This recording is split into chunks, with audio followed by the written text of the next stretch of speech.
요한복음 1장 14절 한 절 말씀만 찾았으면 다 함께 읽도록 하겠습니다. 요한복음 1장 14절 같이 읽겠습니다.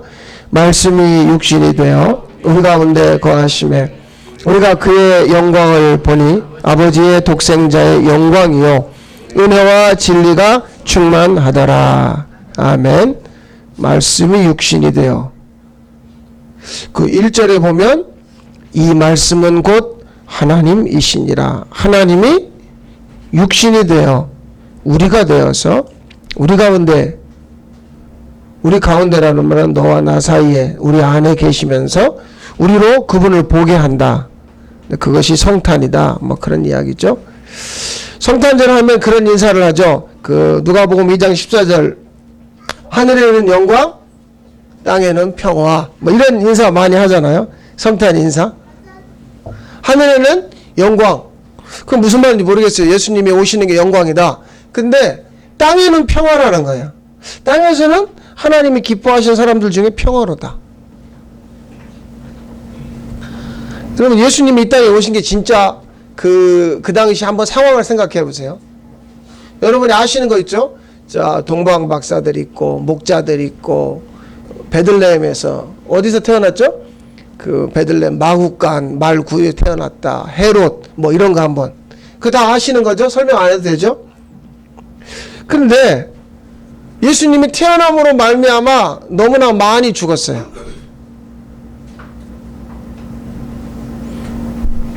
이게 평화예요?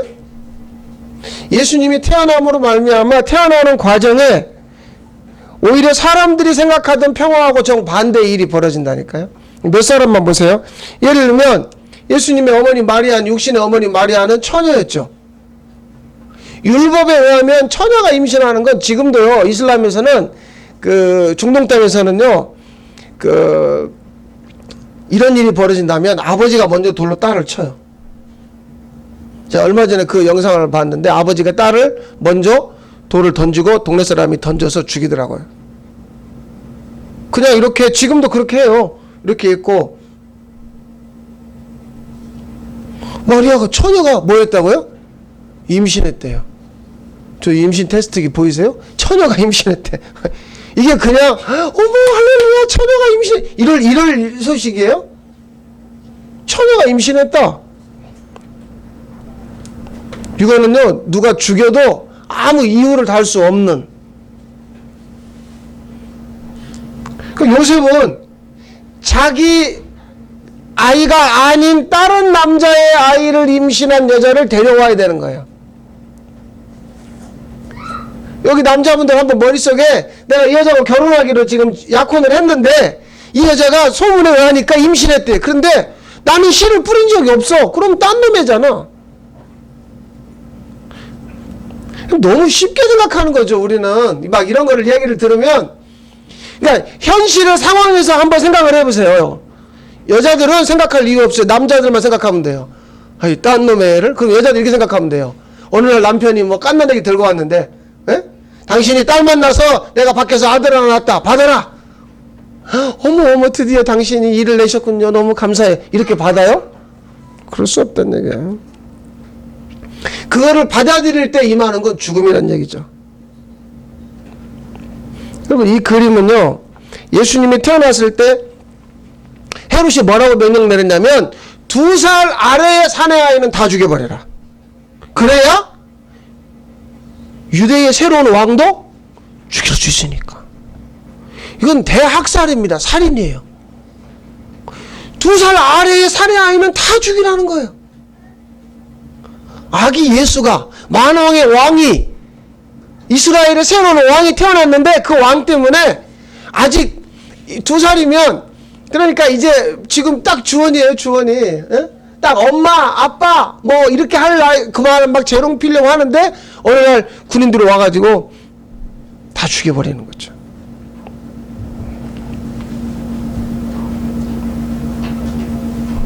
통광 박사들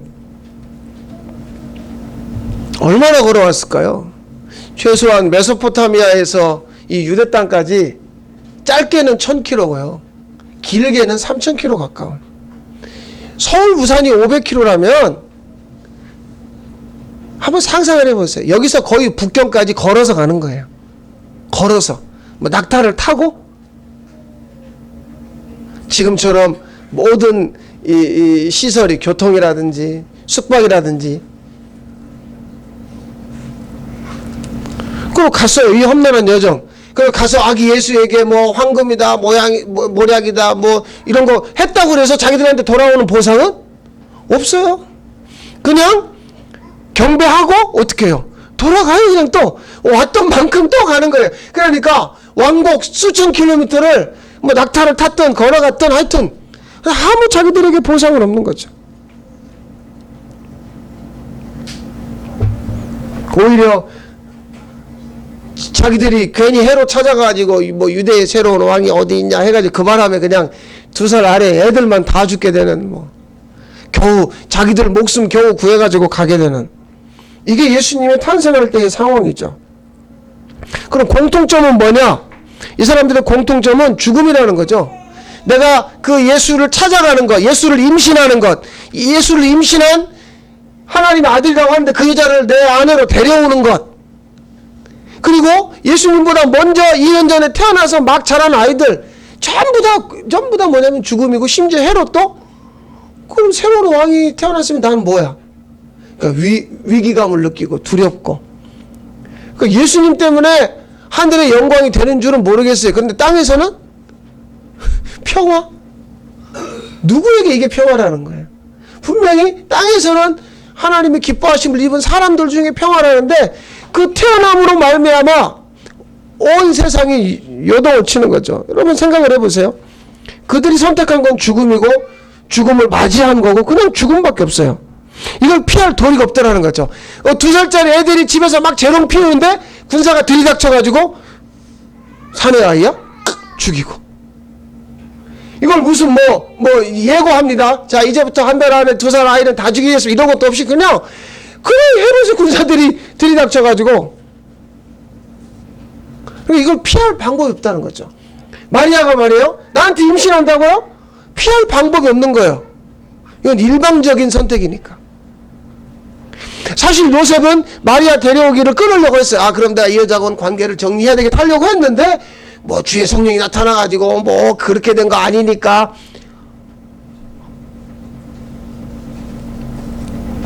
허삼관처럼, 영어 허삼관에 동네 사람들이 아유 허삼관이는 종달새래 남의 아이를 데려다가 키운 종달새래.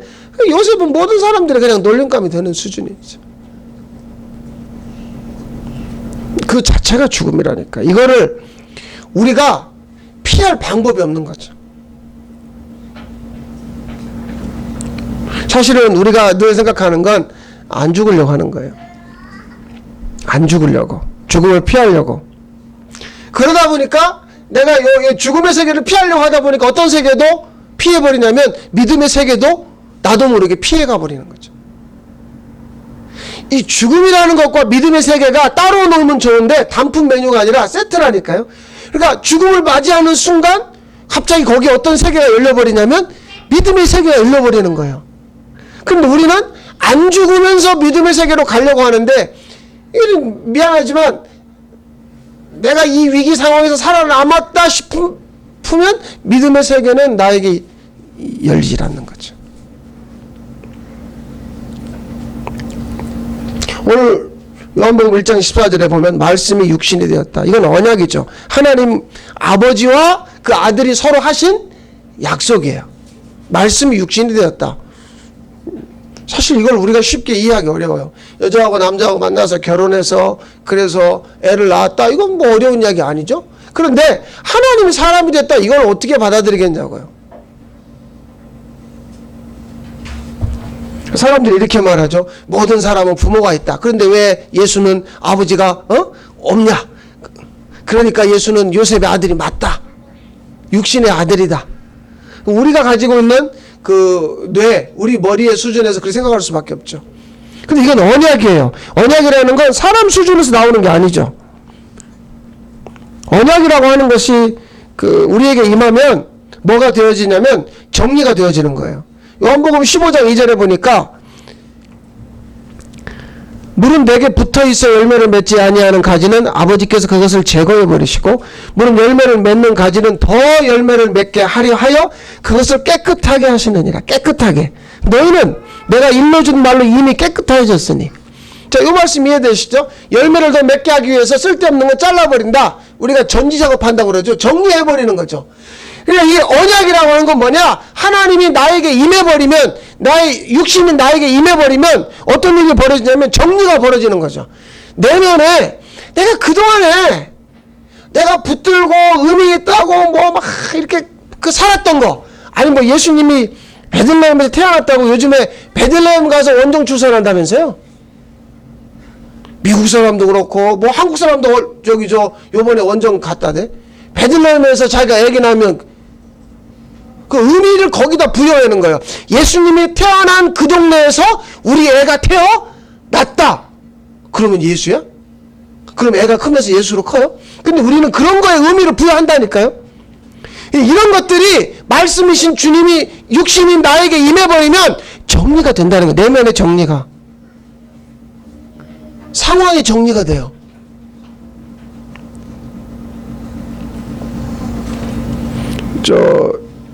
머리 아프면 생각나는 진통제 있죠? 여러분들 머리 아프면 먹는 거 뭐 있잖아요. 그런 거 진통제 뭐 타이레놀 이런 거. 옛날에는 살이 돋는데 그거 이제 뭐 그게 뭐 안 좋다고 그러니까 좀 좋은 약 타이레놀. 왜 머리가 아파요? 복잡한 거지 이게. 돈 문제, 가정 부부 관계, 애들하고 뭐 무슨 이웃하고 막 윗집 그냥 막 층간소음, 으아 시끄러. 그러니까 이런 게 우리 내면이 너무 복잡하단 말이에요. 그러면 우리 어떻게 선택하냐면 참아야지, 아니면 기도해야지. 여러분 이 말씀이 육신이 되는, 그러니까 그 말씀이 나에게 임하지 않으면 정리가 안 돼요. 지금 주님이 요한복음 15장 3절 다시 보세요. 너희는 내가 일러준 말로 이미 깨끗하여졌으니. 정리는 말씀이 내게 임하면 그냥 말씀이 그냥 다 가지치기 해버리는 거예요. 내게 필요 없는 건 과감하게 잘라내는 거죠. 근데 우리는 글쎄 이거 잘라내면 모양이 좀 이상한데? 그러면 내년에 거기서 열매가 안 맺어져.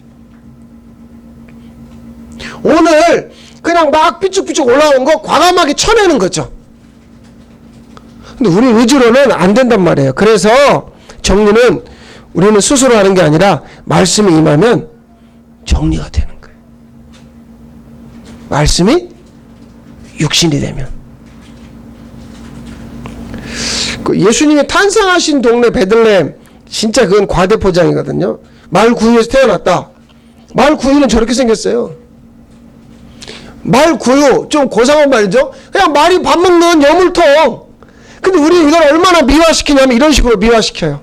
막 모든 동물들이 예수님이 거기 태어나는 걸 마치 그냥 말이나 소나 그냥 막 다 그래가지고 거기에 빛이 쫙 비추면서 무슨 황금빛으로. 한번 상상을 해보세요. 돼지 우리, 소 우리 냄새 나죠? 어지럽죠? 이거 얼마나 이게 정리가 안 되는 상황이라니까. 거기서 사람이 가서 애 낳을 수 있는 그런 상황이 아닌 거예요. 여기는 아무것도 없어요. 이 예수님이 태어난 장소가 없음이라니까요. 사람이 아기 낳을 수 있는 여건이 아니죠. 없음이에요. 아무것도. 여기는 사람이 거기서 하룻밤이라도 잘 수 있는 그 자체가 뭐냐면 없음이니까.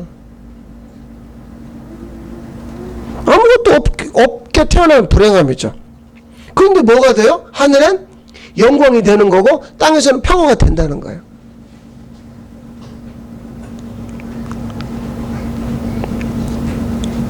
요즘에 우리나라 이런 말이 유행하죠. 누구는 태어날 때부터 금수저고 누구는 태어날 때부터 흙수저다. 금수저라는 건 이런 얘기예요. 선생님은 말씀하셨다. 출발선은 누구에게나 똑같다. 근데 가만히 보니까 자 달라. 출발선은 똑같은지 모르지만 어떤 놈은 자가용 타고 딱 그냥 부모가 뒤에서 빵빵하니 밀어주는 거 하면 이건 내가 내 인생 끌고 가야 되고 뒤에 병들 그냥 나이 먹은 부모 있고 그냥 이거를 죽겠는 거지 뭐. 죽겠는 거야 진짜. 가진 건 없지.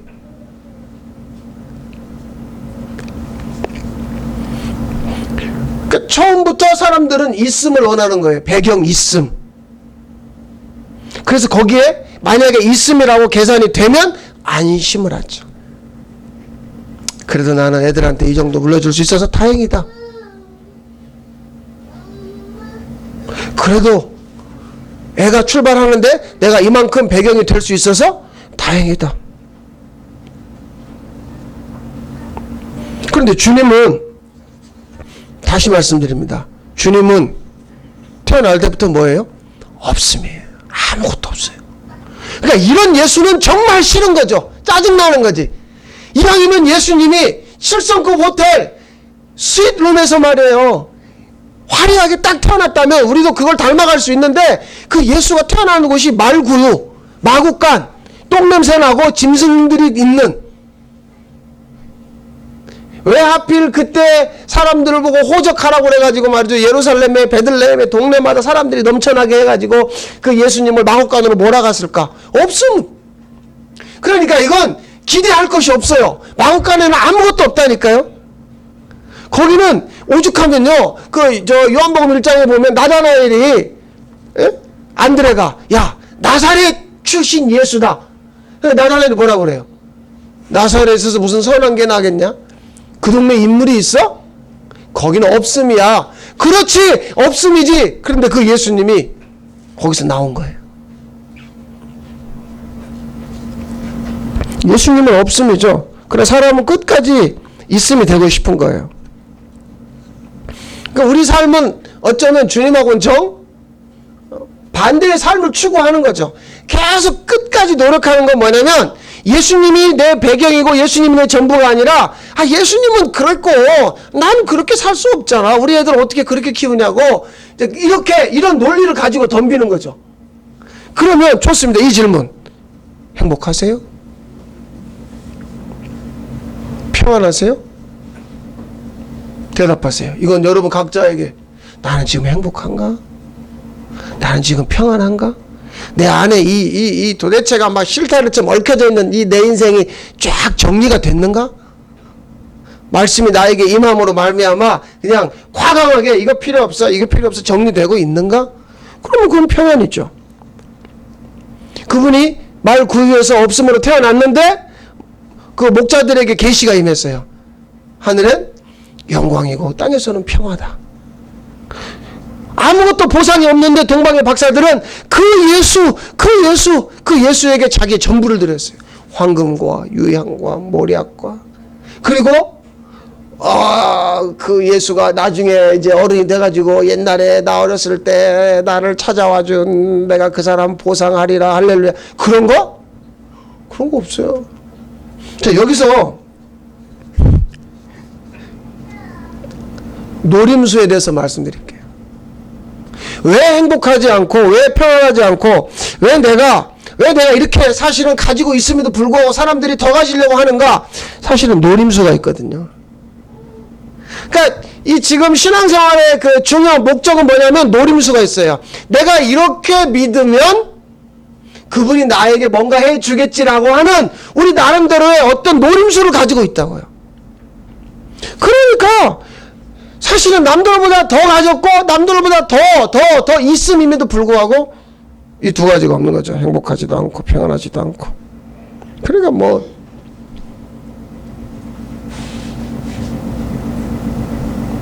노림수. 저 요즘에 그런 생각을 많이 해봐요. 야, 이게 진짜 노림수가 있나? 내가 예수 잘 믿으면 그 예수가 나한테 복을 준다고 하는 이 노림수가 진짜 나한테 얼만큼 있나? 말씀이 육신이 되어 우리 가운데 거하심에, 말씀이 육신이 되어 우리 가운데 거하심에 우리가 그의 영광을 보니, 하늘의 영광이 사람에게 볼 수 있을 만큼 나타나는 거죠. 노림수가 사라지는 순간은 언젠가 말씀이 나에게 임하면 노림수는 사라져요. 그렇지 않으면 정말 이게 피곤한 게 뭐냐면 예수 믿는 것만큼 피곤한 게 없어요. 왜냐하면 계속 생각하거든요. 내가 11조 하면, 내가 주일 성수하면, 내가 예배 빠지지 않으면, 내가 기도 생활하면, 내가 뭔가 하면 하나님이 이렇게 해주시겠죠라고 하는 이 노림수는 정말 끝까지 변하지 않더라고요. 내가 목회 열심히 하면, 성실하게 하면, 내가 막 이렇게 살면 하나님이 어떻게 해주시겠지라고 이 노림수가 여러분은 여러분대로, 목사는 목사대로 각자 노림수로 가지고 가는 거예요. 아니에요? 만약에 여러분 동방박사처럼 내가 일생을 이렇게 믿고 살았는데 죽을 때 거짓골로 죽었다. 아, 그럴 것 같다. 안 믿을 거려 아마. 실컷 배불러가지고 애 낳았는데 그게 내 자식도 아니고 나한테 돌아오는 게 없어요. 그러면 노년에 불행하다고 생각할 거려. 내가 저 자식을 어떻게 키웠는데.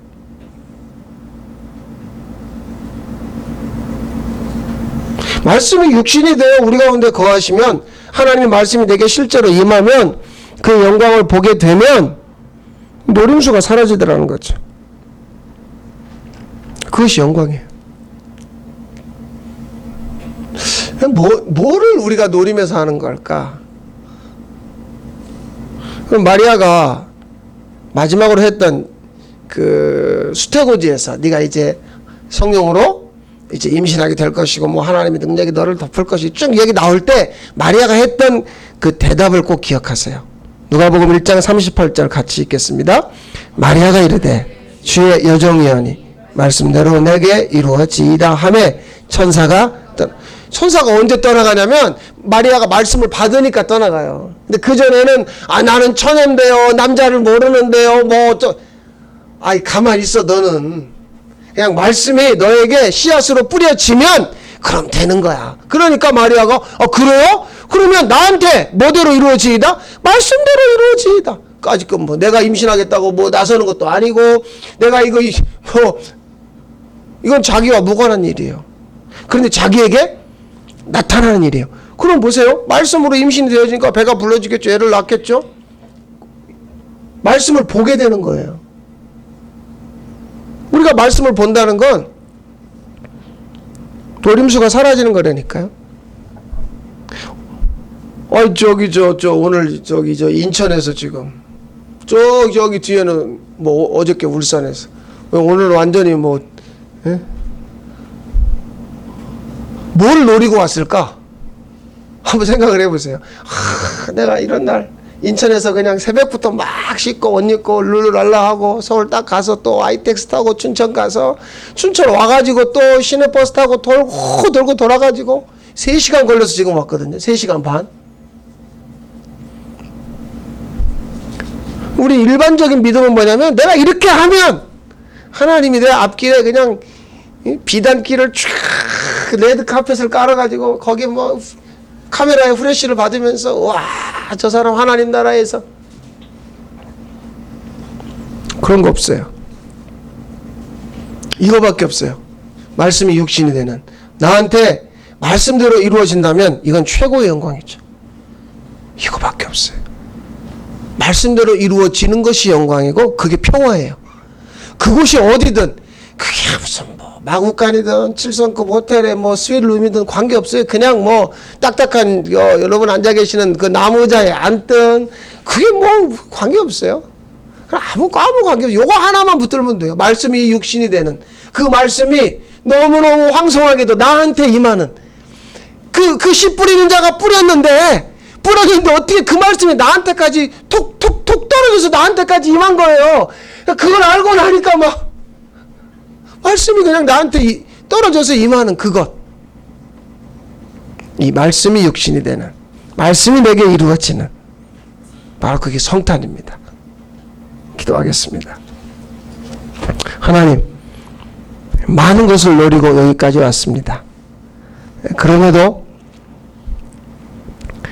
영광을 보지 못했고 행복하지 않았고 평안하지 않았습니다. 다시 한번 이 시간 기도하는 것은 주의 말씀으로 우리의 모든 것이 정리되어지는 그 예수님의 탄생이, 말씀이 육신이 되는 그 일이 우리에게 날마다 나타나게 하옵소서. 예수님의 이름으로 기도합니다. 아멘.